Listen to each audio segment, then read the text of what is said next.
Good morning, good evening, and good afternoon to each and every last one of you beautiful people listening to the podcast today. I want to give a huge shout out to you guys. Now, I'm your host, director, editor, creator, producer, executive producer, all of the above, your first, your last, and your everything, and I go by the name of Dominique, and welcome to the Dom Trap. This is your invitation, if you haven't already received it. And I want to start things off by thanking all of my listeners, whether it be on YouTube, whether it be on Spotify, Apple Podcasts, Google Podcasts, wherever you're hearing this. Thank you. At the time I looked last, we were sitting at a solid 59 subscribers on YouTube, so we're slowly but surely growing. I'm sure we'll get there. So thank you all for your support. Just continue to like, subscribe, listen, and share. Share with your friends, share with your family. I'm sure there's something that they'll like. Now, I want to give a huge shout out to someone that I met last week, about a week ago, by the name of Jason. Now, I met Jason after I saw F9 opening night, and after the movie, we stayed until the credits rolled, and we were hoping that something would pop up. But we ended up talking about the film, of course, and then afterwards we just clicked, and we ended up having a conversation for several hours on end. Now, Jason, if you're listening, I just want to say thank you for the talk, and I hope that you and your family are all doing well, and I can't wait till we do it again. And yeah, it was a pleasure meeting you and speaking with you last week. It was definitely one of the highlights of my week last week, so once again, thank you. Some of you may be wondering what this tune is behind me, and this is an instrumental created by one of my good friends that goes by the name of Dentarius. Now, D, which is what we call him, is someone that I met when I went to Francis Marion University, and he's always been a good friend of mine. He's always been there, basically. And I know that if I ever need D, I give him a call or I'll shoot him a message, and he'll respond, and he'll help me out if I ever need it. So, D, I just want to say thank you. Thank you for this wonderful beat. This one is really the one that spoke to me, and I'm glad you were able to get it to me. So if you guys haven't followed D yet on any social medias, his one of his Instagram names is Odd Beats. And I featured this music on here before. So yeah, go follow D. Shout out to D. Constant supporter of the Dom Trap also, so huge shout out to D. And now I do want to go ahead and get into the nitty gritty of things, and we'll get into some films. Now, my favorite movie theater has opened back up, thankfully, and I've been at least maybe 2 or 3 times a week, which may sound like a lot, but it's not a lot with my regular limited pass, which allows me to see any movie I want, anytime, for $23.50 a month, which is hard to beat.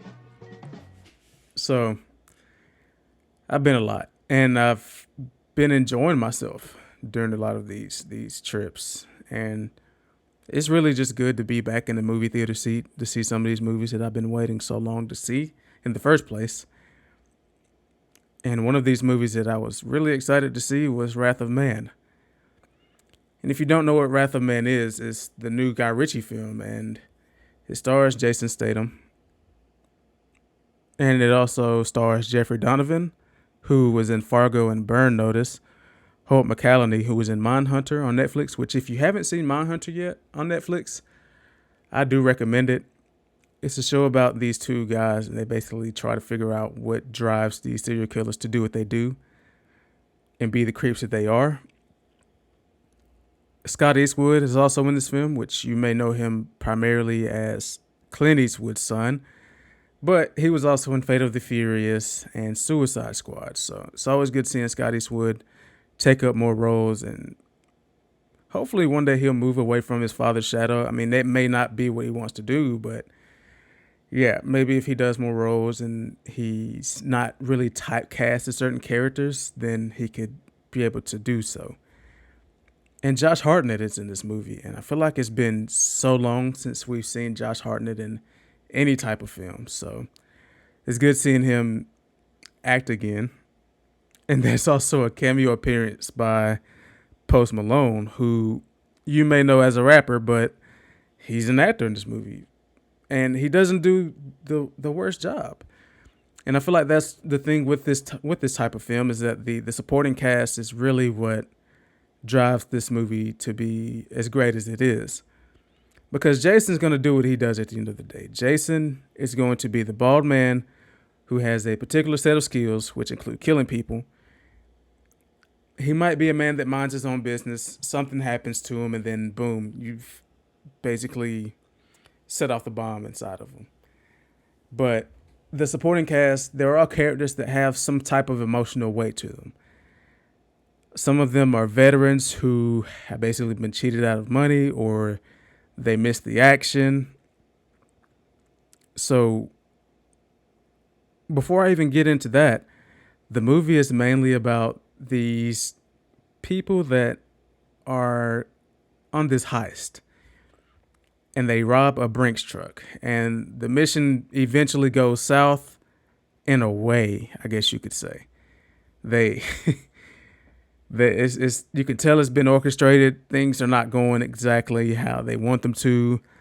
Someone gets hurt, and basically everything that went wrong just comes back to them in some type of way, which isn't a bad thing because it makes for a great film. And depending on who you see in the film that you can relate to the most, that just kind of depends on how you think this film is going to go. Now, Jason being Jason, we know that Jason's going to be okay. He's always okay in movies. I mean, can you name 5 movies that have ended with Jason Statham that he doesn't make it through or doesn't see the light at the end of the tunnel? I can't name too many. But this movie was a joy to watch. I went with my buddy Dylan to see this one. It's been a while since I've seen Dylan. Shout out to Dylan, also a supporter of the Dom Trap. And we both enjoyed the movie for what it was. It was a dumb action movie where you turn your brain off and you just sit down and enjoy. And there's nothing wrong with that. Those are sometimes my types of films. I'd rather see a movie like this than something that's long and drawn out where I may fall asleep in, like Captain Marvel. But we're not going to get into that. This movie is kind of reminiscent of a movie that could have come out maybe 10 years ago, when a bunch of heist movies were being released, and movies that had star-studded casts and were just kind of something to put out there. But it does what it needs to do. It's just something to get your butt in the seat and watch. And to me, this movie gets a 7 out of 10. It's shot really well. It has a lot of these comedic elements, and that's what Guy Ritchie is basically known for in some of his movies. He's known for having a genre and then just throwing comedy into it, and it usually works most of the time, and it works in this movie. There are scenes where someone gets shot, and then you don't expect them to be like, "Oh, I got a bulletproof vest on" or something like. It's funny. It's just funny. And I'm not going to say that this is Guy Ritchie's best film, but it does feel like he's getting better at making movies. I know. I may be wrong for saying that, but to me, Guy Ritchie's best film is The Gentleman. And I know that a lot of people missed out on it because it came out at a time where people weren't really feeling Guy Ritchie after the King Arthur movie. But I truly enjoyed this film. I do just say 7 out of 10 because I don't believe it's an 8. The ending leaves off on a point where there could be more story told, but the movie was long enough already, so it really didn't need any more than what it had. And there's that one fake out that movies like to do that they've always done where someone could be gone, but you know that they're not. So when they pop up, it's just like whatever. And if you're looking for a dumb action movie to get your butt in the seat, Wrath of Man is definitely that movie. I don't believe it's in theaters anymore, but you may be able to find it on demand somewhere or hopefully on digital and Blu-ray soon. So I say check it out. It's a good decent watch. And also another reason why I give it a 7 out of 10 is because things that are done in this film have been done better in other movies. So there's not much that this movie is doing that other movies have not. But yeah, if you're looking for something like this, I'd say check it out. I enjoyed myself. Now, the next film I want to say I saw was Profile, which is a film that's basically told through the screen of a computer. And we've seen movies like this. We've seen movies like Searching and the Unfriended films. And that's basically because these movies have been produced by the same guy, I believe. His name is blanking on me right now, but I believe that that's why these movies are told like this. And we're seeing the mouse move around and files get dragged back and forth and people are clicking on videos. And it's basically a found footage film, but just everything's on the computer. And that's what makes some of these movies fun. It's basically a gimmick. And with Searching, it was the same thing. And I love Searching. But it's a gimmick, just telling a story through the computer. But it's also cool because they can throw a lot of Easter eggs in the background. For example, they could pull up a video, but in the background there's a web page pulled up with a news article saying something that you can read. But it's just fun to throw little Easter eggs in like that, I suppose. But it's the reason I went to go and see this one is because when I saw the trailer, I was intrigued. Now, in the trailer, it basically shows a tale about a journalist who falls in love with an ISIS terrorist. That's the central gist of the film. She's basically being paid to find out more information about this terrorist organization, and she meets a recruiter on Facebook through a fake Facebook page, and she's posting all this war propaganda and things of the sort, and he ends up messaging her, and she messages back, of course. And at the same time, this woman has a whole life that she has. I mean, she's working. She's doing all this for her job. She has a boyfriend at home. She has a dog. And she's basically having to fake be what she is to please this recruiter who goes by the name of Bilal, I believe. And Bilal is only out for maybe 2 things, but you can tell that right away. But she sees something in him. I guess she thought that he was cute or whatever, or she was just intrigued by his mind. But either way, like I said, she has real life going on back home. So she eventually she's chatting with Bilal every day. She's sending him pictures, and she's wearing a hijab and basically doing exactly what he wants her to do. She just gets too deep into the story. And she's going back to her boss and she's saying, oh, well, Bilal wants me to do this and Bilal wants me to do that. And her boss is like, well, do it because we got to get this story. So she, there's one point in the movie where she goes on Facebook and she posts this status. And she posted on the wrong Facebook account. She posted on her personal Facebook account, but not her fake recruiter job Facebook account. So her boyfriend calls and is like, oh, well, what is this about?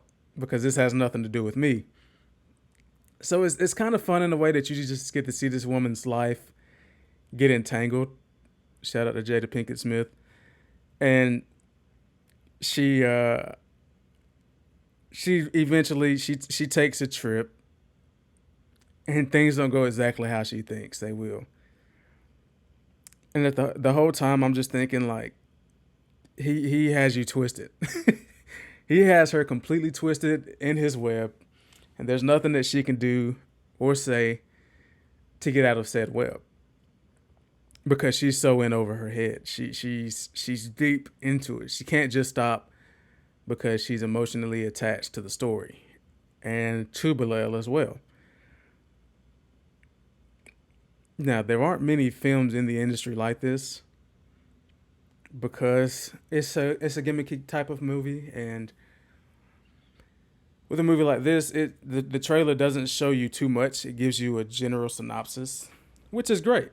But I just cannot stand when movies or movie trailers give away too much of the film, i.e., F9. So when a movie like this happens, you know that someone is either going to die or they're going to go missing or something. Just because that's how these type of movies always go. And there's nothing wrong with that. I mean, there's nothing wrong with that at all. And I feel like that makes for a great film because it's an easy way to get their claws hooked into the audience's backs. But yeah, and it always works somehow. This tactic, it always works. There's always something in these type of movies where it's like, okay, we're gonna have this thing happen, and everyone's gonna be paying attention to our film. Totally okay with that. So I see this film as a decent film for what it is, as far as the relationship and the bond between the main character and Balil, and just seeing how their relationship continues to sprout, whereas her relationship with her boyfriend diminishes and crumbles. And even her with her boss is just getting a little bit out of hand, and her boss is saying, "Hey, you got to stop what you're doing because you're getting way too in over yourself." And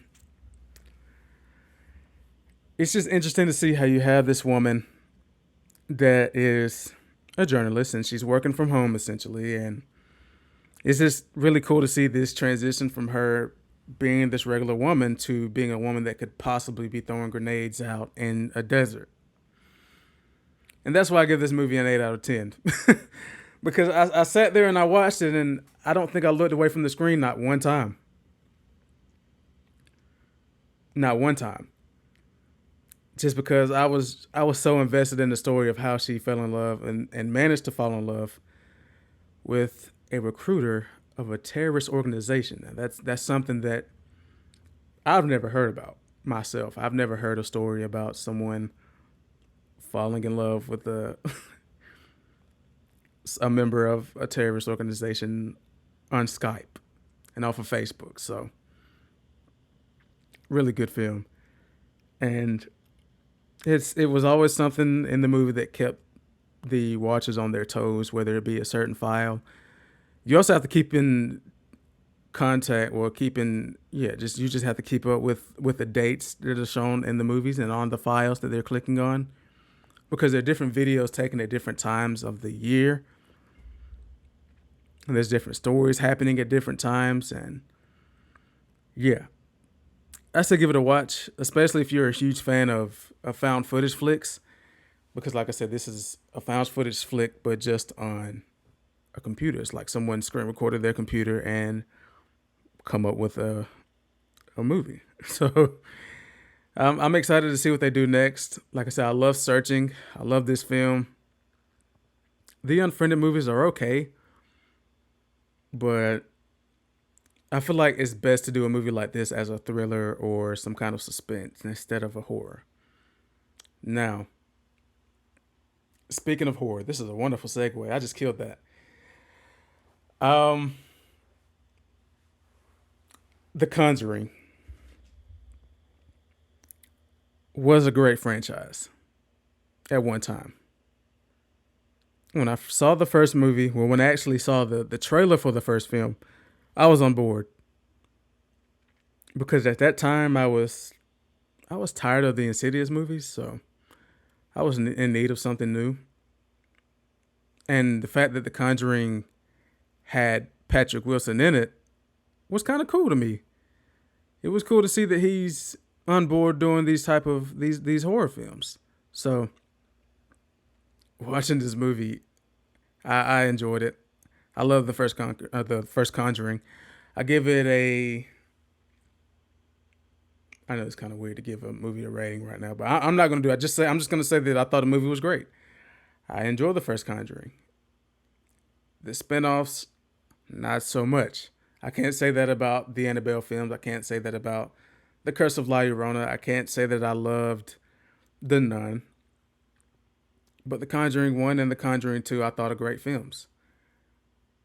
In their own ways, of course. Now, when I seen the trailer for The Conjuring 3, or The Conjuring The Devil Made Me Do It, I was a little worried. Because what makes the Conjuring movies great are the scares. And when I saw this trailer, I wasn't really seeing what was so scary about this movie. There's a part in the trailer where I see a courtroom. I said, yeah, courtrooms are scary, but when it comes to horror, how scary can a courtroom be? So I was a little bit wary at first, and then I go and I actually see the movie. And in the beginning, there's a possession scene. There's an exorcism that needs to be happening, and there's a child involved. And I was on board. I was okay. I see what we're doing here. This is scary to some, not really to me, but to some, it could be a little bit scary. There's basically a demon that's taking hold of a child, and the child is freaking out and is being contorted in all types of ways. And this is something that we've seen in other movies. We've seen this in The Exorcist. And there's a priest involved, and the plates and china start falling out of the cabinets and everything and start flying everywhere.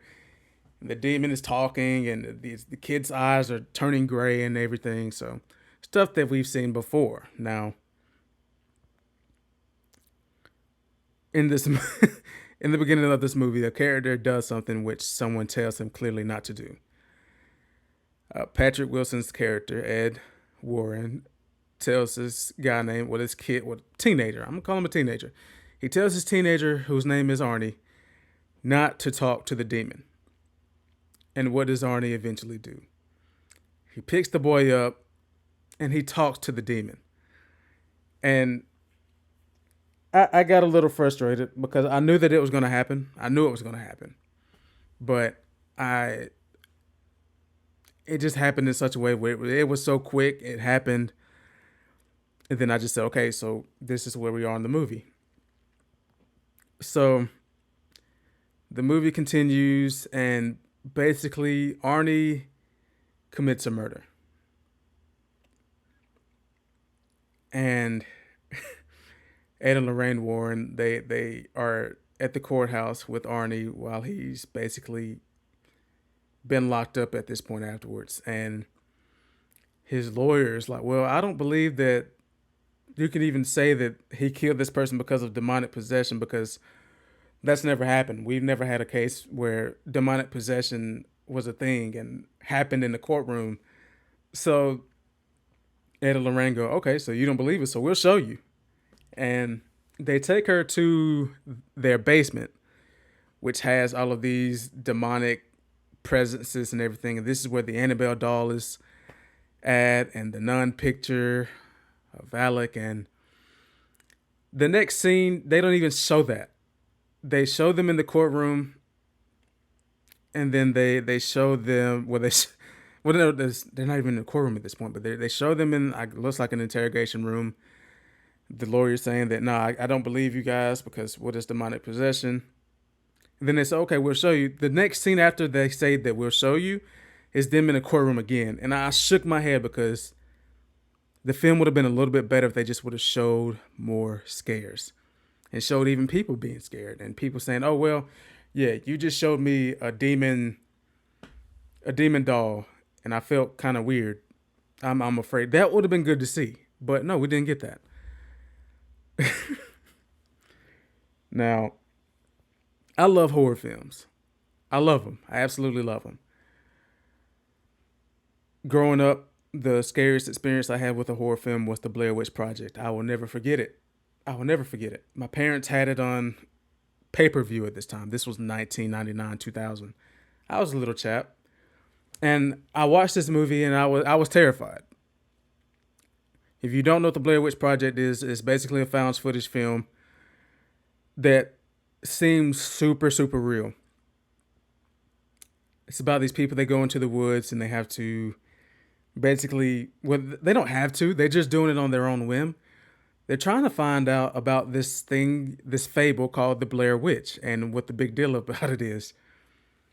So they go in this town and they're asking all the townspeople and they're saying, hey, do you know about the Blair Witch Project? Do you know what the Blair Witch is? Who the Blair Witch is? What's happening? Has anyone gone missing? What's going on in these woods? And people are saying, hey, don't do what I think you're going to do. Don't go into the woods. And they go into the woods. Long story short, that film scared the absolute piss out of me. Now, in 2018, I went to go and see a little film called Hereditary. And after 2018, Hereditary has become my favorite horror movie of all time. I went to go and see this movie with my buddy Dylan. Shout out to Dylan again. And we sat on our seats after the film was over for maybe 10 minutes, just kind of thinking about what we had just been exposed to on screen. And then I went to go and see it again because I just had to make sure I saw what I saw.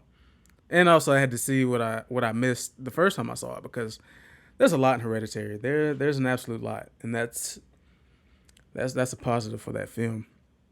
But I love horror movies. I love the stupid ones. I love the smart ones. I love Hereditary. I love Midsommar. I love horror movies on both sides of the spectrum anyway. But this film, it didn't do the Conjuring universe any justice at all. It could have been a spin-off film, and I probably would still have the same feelings about it.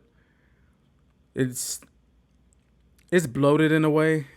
There are characters that show up in earlier movies, and then they show up in this movie, and it's just like, whatever. Like there's one of the Annabelle movies, and it's a spin-off, of course, but it's dealing with Ed and Lorraine's daughter. But in this movie, their daughter pops up, and I'm expecting her to have more of a prominent role since this is after The Conjuring 2. But no, she has maybe one line, and it's real. It's a real. If you blink, you'll miss it. But she's there, and I just found that kind of strange how they kind of set her character up in a way, and then they just kind of ditched her at the same time. So weird stuff. Weird stuff. The movie wasn't really that scary to me. The ending reveal isn't really that great at all either. It just happens because there's a character that pops up, and you know that something's wrong with this guy already, because I mean, they said in the film that he worked with demonic elements and everything, but he was also he was in the church, but he ended up retiring and whatnot, and he ends up leaving, and he basically becomes a hermit. He goes and lives in his home and doesn't come outside. So they go and visit him because they have this situation going on, and he's like, "Oh yeah, so come on to my basement. I'll show you everything that I got here that's weird." And he's just a weird guy, and I'm like, well, why don't they ask? Well, why is nobody trying to figure out why he's so weird? But they're like, okay, let's just move on to the next one and find out what's going on with this other case. Now, that part of the movie was a little boring, I'm not gonna lie. There's another situation where someone's been possessed by a demon, and they they go to the police and they recruit themselves and volunteer themselves to help out with the case. And they go out into the woods, and there's this really tense scene. I enjoyed this scene where Lorraine is basically reliving the moments that led to someone's death, and she almost falls off of a cliff because of this. And then this just drives them to figure out more information about why this happened and who could have made this happen, because they found out earlier that it was someone's doing why these things were happening. It was basically created by a devil worshiper. So there's one scene where they go into the morgue and she's still trying to figure out what's going on, and she basically enters the spirit realm, and she meets the demon lady, the devil worshiping lady, in the demon realm. And at the same time, there's this kind of this big dude, this fat guy who was dead. He stands up, and while Lorraine is still in the spirit realm, that's given the devil worshiper a connection to them as well, so she knows who they are. And she literally says to Lorraine, "I know who you are." Meanwhile, there's this fat corpse that's standing up and is about to run and, I guess, tackle and kill her. But Ed is like, Ed is off to the side while this whole thing is happening, and he's like, Lorraine, come back, Lorraine. And it's just so weird. And he he runs to Lorraine and he takes her hand off of the corpse of the girl who killed one of her best friend's hands, and the fat demon guy with the long hair, he just falls and hits his head, and the scene just kind of ends. And it's scenes like that just don't do anything for me, because there's only so many times that you can just show me a scary person with scary eyes and then them doing something weird like running or jumping or just standing there. I'm gonna get numb to it eventually, and that's what happened in this movie. That's where most of the scares are, is someone in the background doing something or saying something weird or repeating lyrics from a song in scary ways. And it just didn't do much for me. This movie didn't do much at all for me. And I feel like at this point in the Conjuring universe, the tire has been deflated. If the spinoff movies didn't do it, I feel like this movie should have done it. It should have just stopped them from making movies for a little while. But I think last time I heard, they have 2 more spinoff films planned out. So I may watch them, but I'm not thrilled to see them at all. And also, this film isn't directed by James Wan, who directed the first 2 films. And James Wan is an excellent director, but I think he took the back seat, and I think he might have produced or executive produced or one or the other, and his presence was missed. I feel like if he would have been there as a director, that this movie could have been better. Better decisions would have been made. Scenes would have been shot better. We would have been seeing better things done to these characters, but no, just didn't happen. And I want to say the scariest moment of the film is at the end, where they play the actual recording of what happened at the beginning of the film with the child being exorcised. And that was kind of terrifying, because I don't know about you, but seeing old pictures and hearing old recordings of something, that's scary. Like, I remember seeing the Texas Chainsaw Massacre for the first time, and then them showing photos of, blood on the walls inside of like a basement and a dirty refrigerator. Like that stuff was terrifying to me. So that was the only time I felt uneasy. The Conjuring, The Devil Made Me Do It gets a 4 out of 10 for me. It didn't do what needed to be done for the Conjuring universe. It felt like another spinoff. It felt like a money grab. It felt like just a cash grab. I did go to the movies to see this, but I feel like I should have just waited or not even wait. I just should have watched it on HBO Max, because it didn't really do much for me in theaters, and I doubt it would have done much for me at home. So, yeah.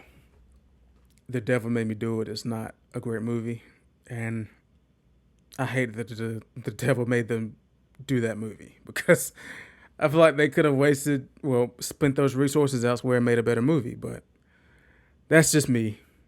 That's just me. And like I said, it just boils down to the scares. Horror films usually have one job, and that's just to creep us out or scare our socks off. And this movie really didn't do neither for me. Granted, I could just be numb to these type of movies, but at the end of the day, this movie is it's not good at all. It's not good at all. But for the last film I think I'm going to talk about this episode, I'm going to talk about Zola. Now, many of you may not know what Zola is, but Zola is a story that's told through a Twitter thread. And it's told by this I'm not going to call her a stripper, but she's a pole dancer. And this is basically a story about how she met someone that she worked with maybe once or twice. And her co-worker says, "Hey, let's go to Florida." After they maybe just known each other's names, she goes, "Let's go to Florida and let's go make some money." And Zola's like, "Okay, yeah, sure. Maybe she has a hookup. Maybe, I can get some money and buy some things I want." So Zola ends up going. Now, the actual Twitter thread, it was all typed out. I would just say typed out. It was all typed out in 2015. I remember being a senior in college, and I remember leaving class one day and then going on Twitter and seeing that Zola was trending. And I remember reading the Twitter thread then, and I was like, wow, this is a wild ride. So I guess they just decided to make a film about a Twitter thread, which is great because I love film and I love Twitter. So it's kind of a love child between the two of them. And as far as what this movie is setting out to do, it's just setting out to tell a story. That's basically it. It's basically just based on a true story. And it's also a warning about watch out who you become friends with in a short period of time, especially if they invite you to go to Florida to make some money or shmoney, make some shmoney. So I'm just going to give a brief synopsis. I'm not going to tell the entire story. But the film is about Zola, who's a pole dancer. She runs into this girl, or this woman,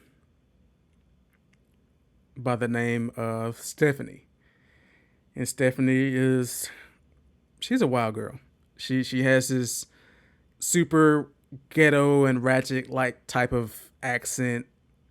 And she says stuff like, "Yeah, sis," and stuff like that. And Zola sees it and is okay with it. I guess she's okay with it. And of course, like I said, they end up going to Florida. But when Stephanie pulls up, she has people in the car with her. And she has a white guy who is her boyfriend, who in the film his name is Derek, but in real life his name is something else, of course. And there's this black guy, which she says is her roommate. And they go to Florida and they pull up to this super sketchy motel, and things are already weird because he's saying things like, "Drop your bags, y'all are gonna trap for me." Zola, knowing what this means, she's hesitant at first and she tries to leave, but the black guy gets this strong African accent out of nowhere and tells her to get back in the car and tells her that she's gonna listen to him. She's gonna do what he says, and she basically she should better just be along for the ride and enjoy herself for the time that she has. So they end up going to this really nice hotel. And it's like so many floors up. It's super nice hotels. Huge almost. And Zola gets mad at Stephanie and she's like, "You're crazy. I don't know why you brought me into this." And Stephanie just goes, "Oh, well, I didn't want to be alone." So Zola kind of forgives her.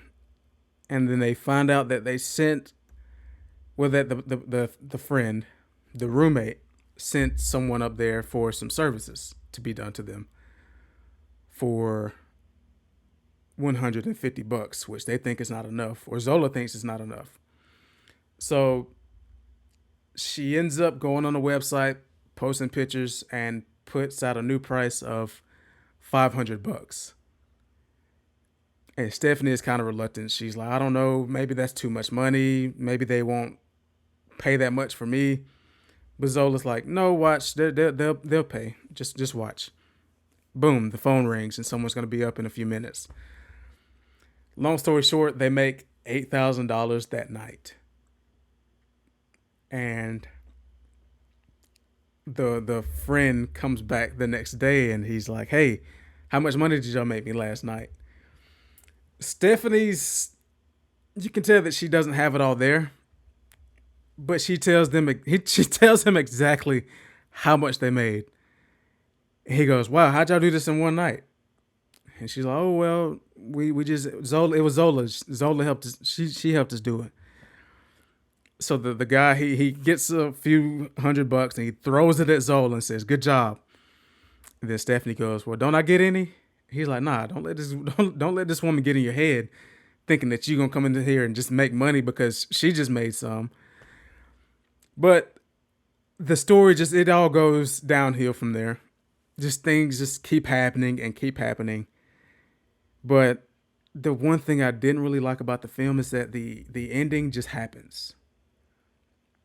The film follows closely to the tweets until a certain point. I feel like they should have thrown more in just to actually give the ending an ending. It's almost like they had maybe 20 more minutes of film and they just said, no, let's just cut it for artistic purposes. And yeah, that kind of hurts the film a lot. I was teetering on an 8 out of 10 until that ending happened, and I gotta give it a 7. Just because that the ending, it left so much more to be desired. It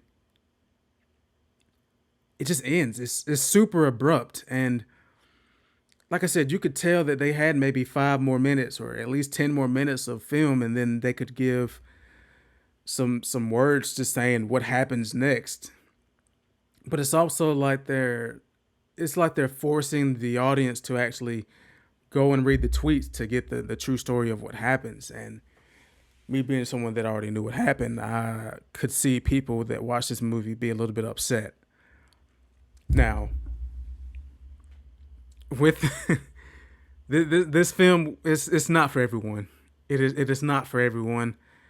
There are scenes that are there for shock value, and they managed to succeed in that way. There's a scene where you see a lot of junk. And it was so much junk to the point where I had to turn my head. It was almost too much. But it was only 3 people in the theater with me. It was myself and there was an elderly couple. And surprisingly enough, the elderly couple, they stayed throughout the entire film.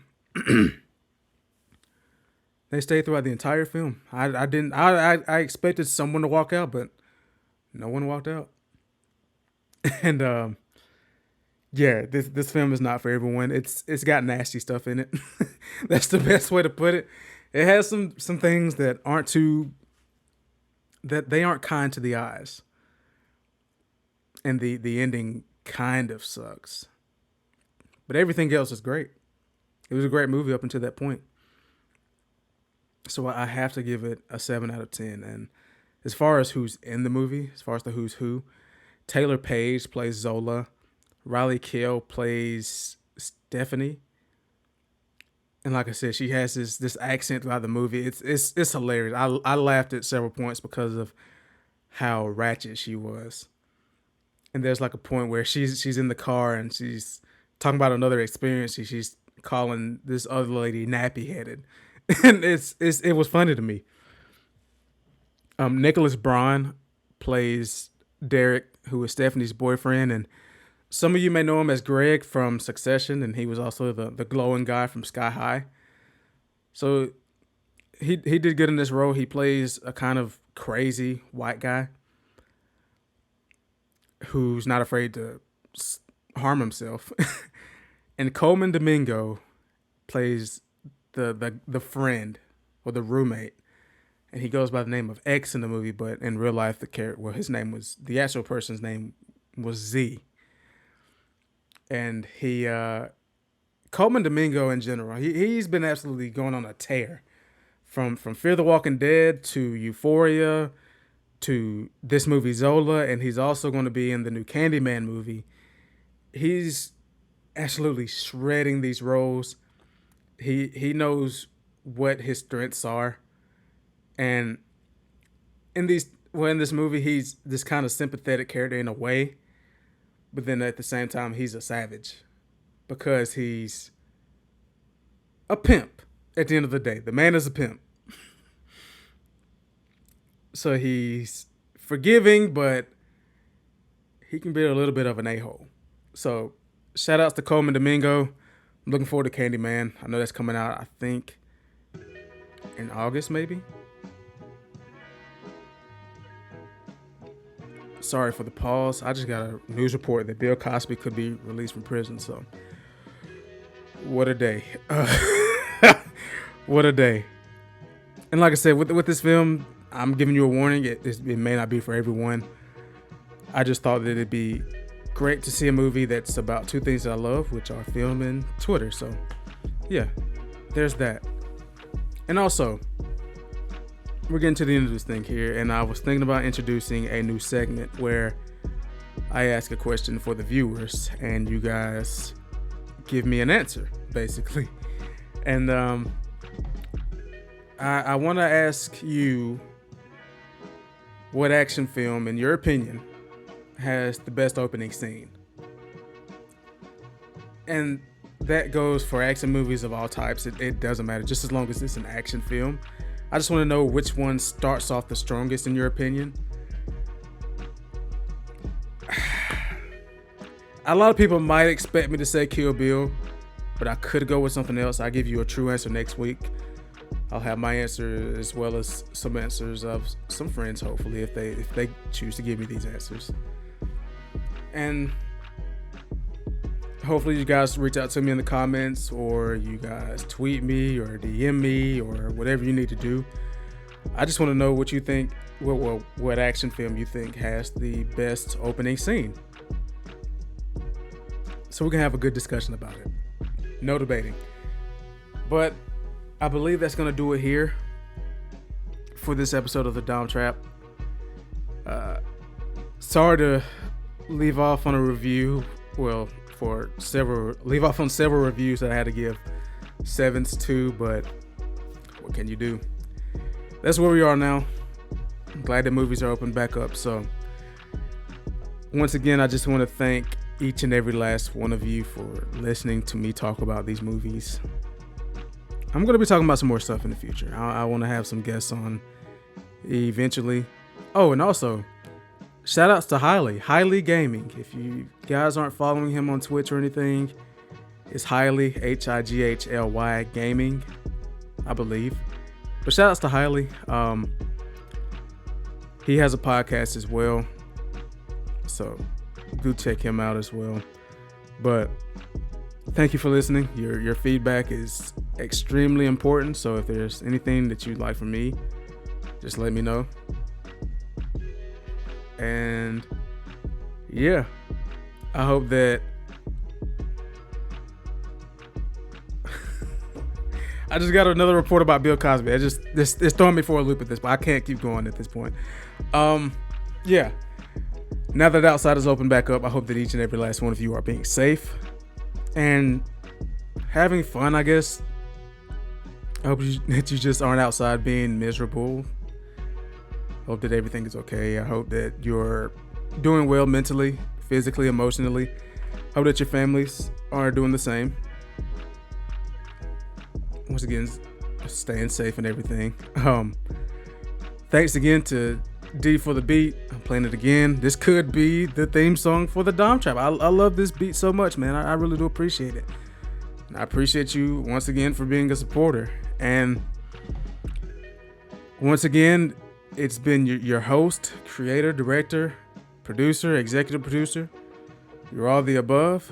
You're first, you're last, you're everything. I go by the name of Dominique. And I'm signing off, everyone. Peace.